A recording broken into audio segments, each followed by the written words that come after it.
PM interviews have a ton of different type of questions, and if you are someone who's new to the field of product management or is just starting out their product management prep, you might be finding it slightly challenging to figure out where to prepare from and how to prep. In this video, we are going to cover a couple of different tips and resources that I've personally found quite helpful in my PM interview prep journey. The reality of interviewing is that it's a total crapshoot of who you end up getting in your interview loop. And rarely are different interview candidates evaluated with the same yardstick, because rarely ever do they get the exact same people in their interview loop. Now, it's a totally different ballgame if you are interviewing for a specific team in a tech company, in which case you will, of course, be interviewed by relevant team members for the team that you're interviewing for. But you know what? It is what it is. So for those of you who are new here, most likely all of you, since this is a pretty new channel, my name is 𝗓𝗂𝘁 and I currently work as a senior product manager over at Salesforce in San Francisco. So without wasting any more time, let's dive right in. The first tip that I want to share with all of you is to understand the big picture.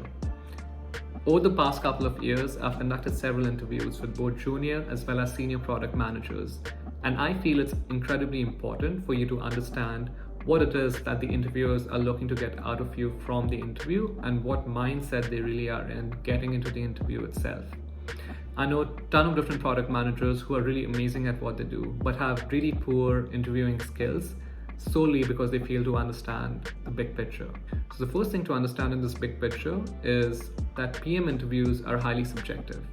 Unlike interviewing for other technical roles such as software engineering or data science, product manager interviews really don't have any specific right or wrong answer. And because of that, it's really important for you to take your interviewer on a journey through your entire thought process during your conversation with them. And because the PM interviews are relatively more subjective, it's also very important for you to sound convincing and structured throughout your discussion. Alright, so a slightly unpopular opinion about company culture. First of all, I completely agree and understand that yes, company culture is extremely important. However, something that I've definitely noticed is what a lot of companies will do during the interview loop is weigh out candidates based on their working style and mindset. And companies are totally okay rejecting candidates who are probably very successful, however lack a particular cultural or working style mold. And what I mean by that is companies definitely prefer hiring people who fit a particular working style and can be productive in their current work environment.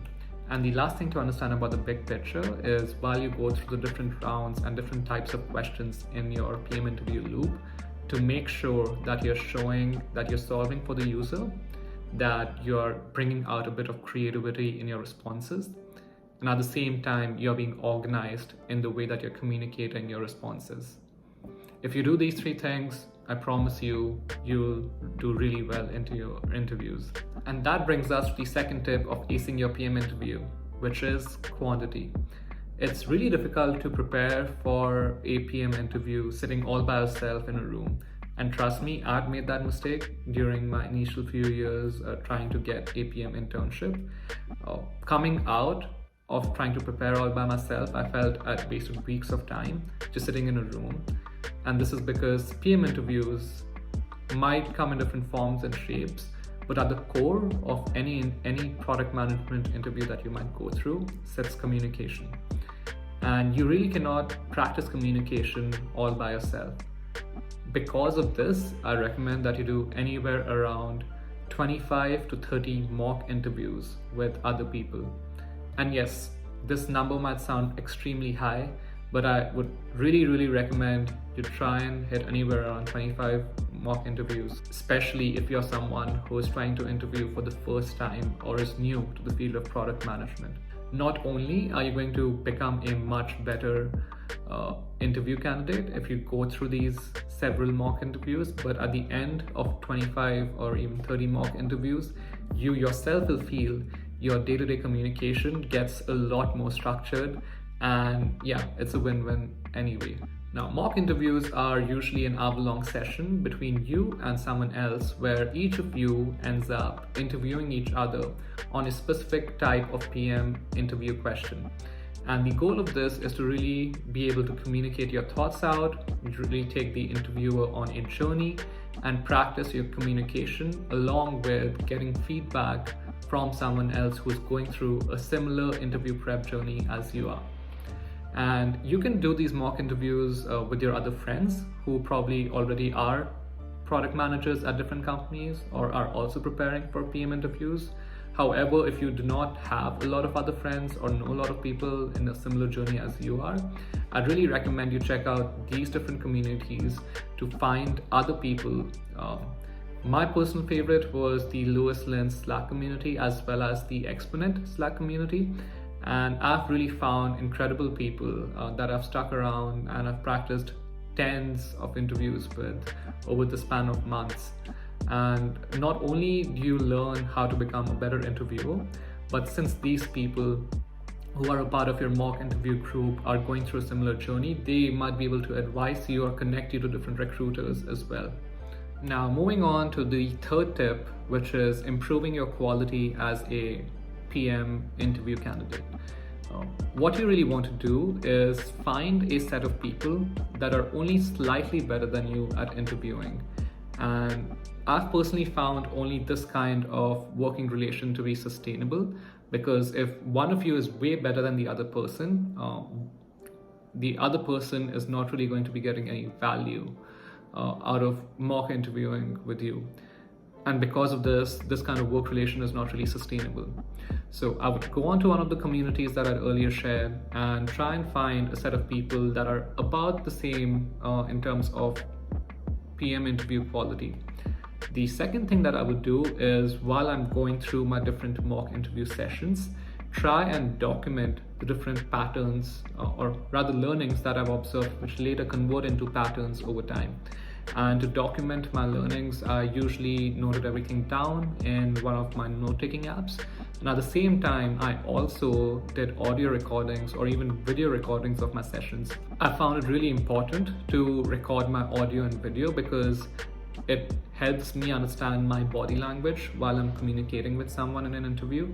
And at the same time, audio recording helps me understand how much I blabber or how much I'm talking in a way that's not really structured, or am I not being explicit enough that I'm thinking out loud and just trying to convey a point to the interviewer. Sorry, sir, but that's not the point. Please, arrive at the point. So yes, do take notes, and at the same time, highly recommend noting down or recording yourself via audio or video as well.